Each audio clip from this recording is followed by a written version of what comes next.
اسد خان صاحب نے پوچھا شہید جنید جمشید رحمۃ اللہ علیہ کی کچھ خاص باتیں بتا دیجئے۔ بھائی جنید جمشید رحمۃ اللہ علیہ، اللہ رب العزت ان کو جنت الفردوس میں اعلیٰ مقام عطا فرمائے۔ اس دفعہ بھی حج کے سفر پر ان کی بہت یاد آئی اور ان کے لیے کئی مقامات پر دعائیں کی ہیں۔ اللہ رب العزت ان کو کروٹ کروٹ راحت، چین اور سکون عطا فرمائے۔ بہت ساری باتیں ہیں ان کی، میرا بہت وقت ان کے ساتھ گزرا، سفر و حضر کہ وہ میرے ساتھی رہے، بلکہ وہ ایک زمانے تک جیو ٹی وی پر میرے اینکر رہے اور اسی طرح سے کچھ اور چینلز پر بھی وہ میرے اینکر رہے اور ہماری ایک فکس ٹیم سالہ سال تک پروگرام کرتی رہی۔ اللہ رب العزت انہیں جنت میں جگہ عطا فرمائے۔ میں ایک بات ان کی ضرور ذکر کر دیتا ہوں اور وہ ہم سب کو اپنانی چاہیے۔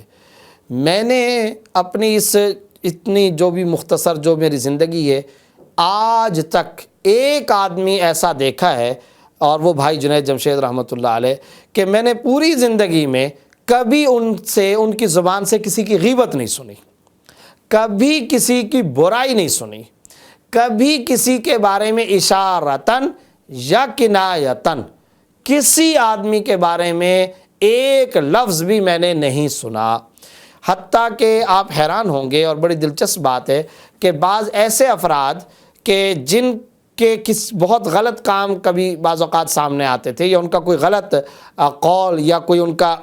کوئی غلط معاملہ، کوئی گناہ کا معاملہ، یا کوئی ان کی کوئی غلط بات کوئی ان کی مجلس میں ذکر کر دیتا اور کہہ دیتا، مثال کے طور پہ بھئی فلانا آدمی ہے وہ اس طرح کا ہے، تو یہ پھر اس کے جواب میں اس کے بارے میں کہا کرتے تھے، یار چھوڑ دو، ہو سکتا ہے اس بیچارے کی کوئی مجبوری ہو، یار بس اللہ اس کو ہدایت عطا فرمائے، یار بس اس کے لیے دعا کر لو، یار نہیں بس اس کو چھوڑ دو۔ یعنی اچھا، یہ طرز عمل وہ کس کے بارے میں اپنا، یہ اس کے بارے میں یہ طرز عمل اپناتے تھے جو آدمی میڈیا پر، میڈیا کے علاوہ عام زندگی میں بھائی جنید جمشید کا ایک طرح سے دشمن ہوتا تھا۔ یعنی یہ اپنے دشمن کے بارے میں بھی اس کی طرف سے وکیل صفائی بن کر کے مجلس کے اندر بات ختم کرنے کی کوشش کرتے تھے۔ بتائیے کیا یہ جگر گردہ ہمارے پاس ہے؟ خود میں کئی دفعہ مجلس کے اندر بیٹھا ہوا ہوں اور کسی کے بارے میں کسی نے ان کے سامنے کوئی بات کی تو انہوں نے اس کے جواب کے اندر کہا، ارے یار چھوڑ دو، بس نہیں کوئی بات نہیں کرو۔ ایک مرتبہ مجھے یاد ہے کہ ایک صاحب کے بارے میں انہوں نے مجھے کوئی بات کہی، لیکن میں آج تک حیران ہوں کہ وہ بات انہوں نے مجھے بتائی اور پھر انہوں نے مجھ سے قسم لی کہ تم یہ پوری زندگی میں بات کسی کو نہیں کرو گے، اور بعض اوقات وہ بات کرنے کی مجھے ضرورت بھی پیش آئی،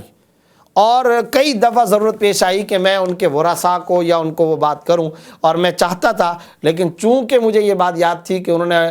مکہ مکرمہ ہی کا یہ واقعہ تھا، حالت احرام میں تھے، ٹیکسی کے اندر ہم تھے، تو بھائی جنید نے چونکہ مجھ سے قسم لے لی تھی اور میں نے قسم کھا لی تھی، لہٰذا بس وہ بات دل کے اندر ہے اور کبھی زبان سے نہیں نکالی ہے، نہ نکالنے کا کبھی زندگی میں ارادہ ہے۔ تو مقصد کہنے کا یہ ہے کہ اس شخص کی کتاب میں کسی کی برائی نہیں تھی۔ یہ بہت بڑی نیکی ہے، یہ بہت بڑا عمل ہے کہ آپ غیبت سے اپنی جان چھڑا لیں، کسی کی برائی کرنے سے اپنی جان چھڑا لیں، اپنے کان بند کر لیں، اپنی زبان کبھی کسی کے خلاف استعمال نہ کریں۔ میں سمجھتا ہوں کہ بہت بڑا عظیم الشان عمل ہے۔ خدا کرے کہ ہم سب کو اللہ رب العزت یہ عمل عطا فرمائے۔